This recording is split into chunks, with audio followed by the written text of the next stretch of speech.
अनिश्वरवाद उस सिद्धांत को कहते हैं जो ईश्वर में अविश्वास करता है। ये मानता है कि ईश्वर की सत्ता नहीं है।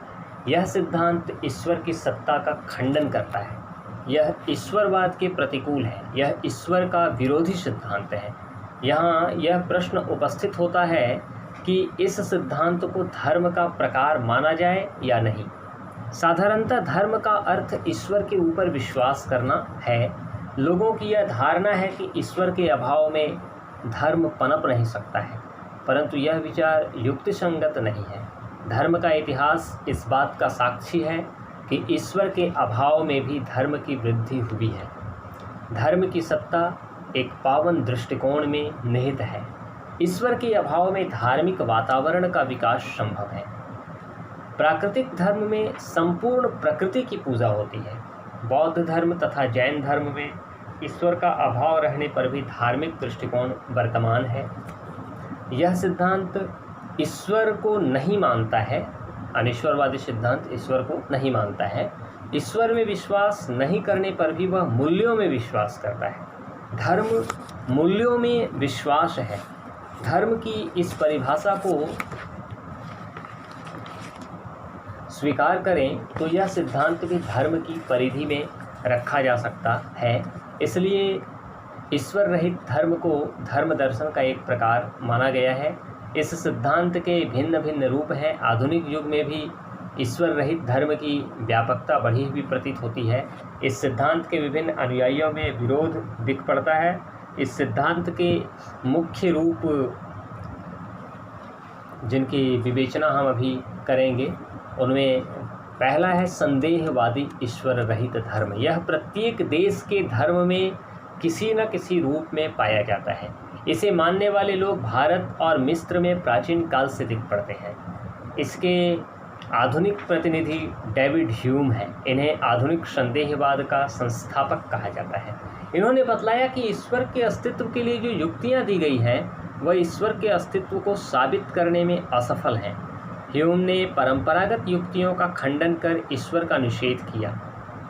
ये ऐसे दार्शनिक हैं, ये दार्शनिक ईश्वर के अनस्तित्व के लिए कोई तर्क नहीं देते, बल्कि ईश्वर के अस्तित्व के लिए दिए गए तर्कों का ही ये खंडन करते हैं।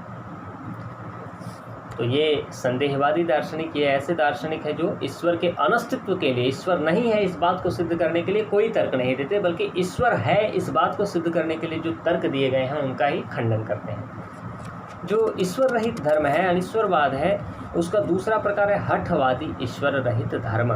कुछ दार्शनिक ऐसे हैं जिन्होंने ईश्वर की सत्ता में विश्वास नहीं है, परंतु इसके लिए उनके पास कोई तर्क नहीं है। वे इस सिद्धांत को मानने वाले अंधविश्वासी होते हैं। वे अपनी समझ को ही उचित मानते हैं। यह सिद्धांत आधुनिक युग में अधिक प्रचलित है। डॉक्टर हैकर ने इस सिद्धांत को आधुनिक युग में पुष्ट एवं पल्लवित किया है। डॉक्टर हैकर इसके बहुत बड़े समर्थक हैं। तीसरा प्रकार है अज्ञेयवादी अनिश्वरवाद। अज्ञेयवादियों का कहना है कि ईश्वर के अस्तित्व का निश्चित ज्ञान प्राप्त करना मनुष्य की बुद्धि के लिए संभव नहीं है। इसके अनुसार हमारे मस्तिष्क में इतनी शक्ति नहीं है कि ईश्वर की सत्ता पर विश्वास किया जा सके। यह भी धार्मिक विश्वास का खंडन करता है। चौथा है व्यवहारवादी ईश्वर रहित धर्म। व्यावहारिक जीवन की सफलता के लिए ईश्वर में विश्वास करना आवश्यक नहीं है। ये दार्शनिक ईश्वर में विश्वास नहीं करते क्योंकि ईश्वर के बिना भी हमारा काम नियमानुकूल चलता है। ईश्वर के अभाव में भी जीवन सुखी और संपूर्ण रहता है। ईश्वर में विश्वास करना तब अपेक्षित होता जब व्यावहारिक जीवन उसके बिना कठिन होता।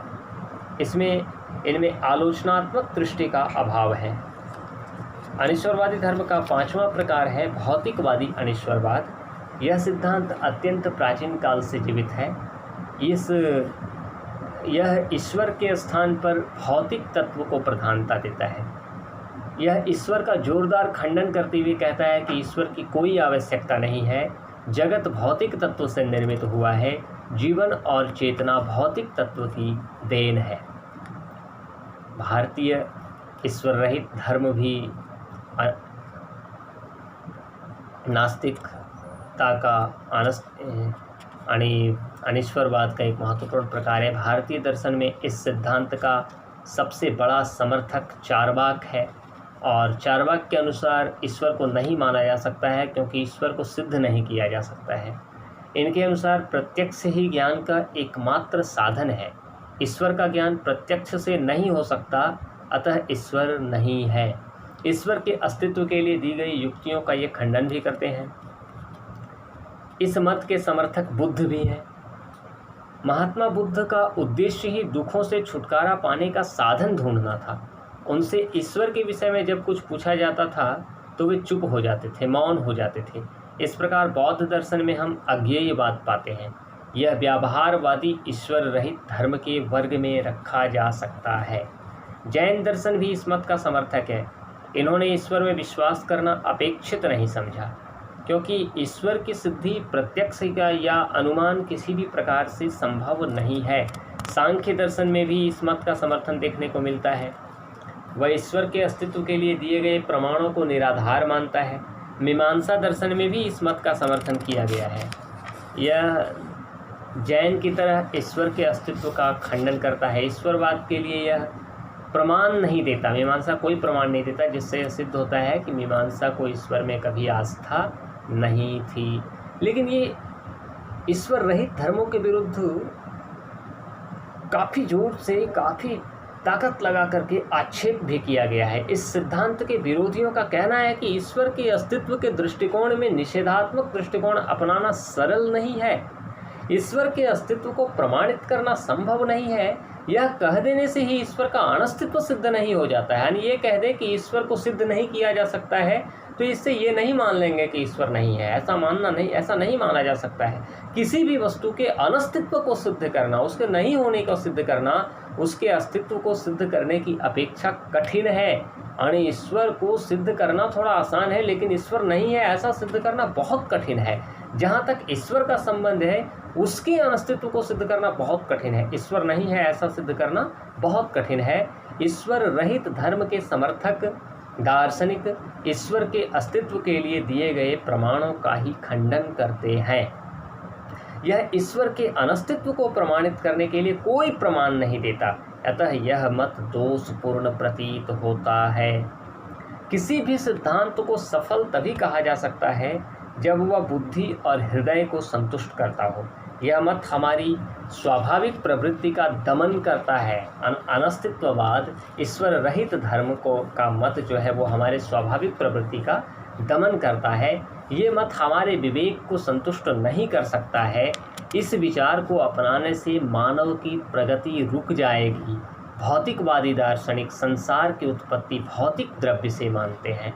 भूत से संपूर्ण विश्व की व्याख्या करना असंभव है। भौतिक द्रव्यों से संपूर्ण विश्व की व्याख्या नहीं की जा सकती है। भूत अचेतन होने के कारण मन जैसी चेतन वस्तु की व्याख्या नहीं कर सकता है। विश्व में हम प्रयोजन और नियमितता पाते हैं।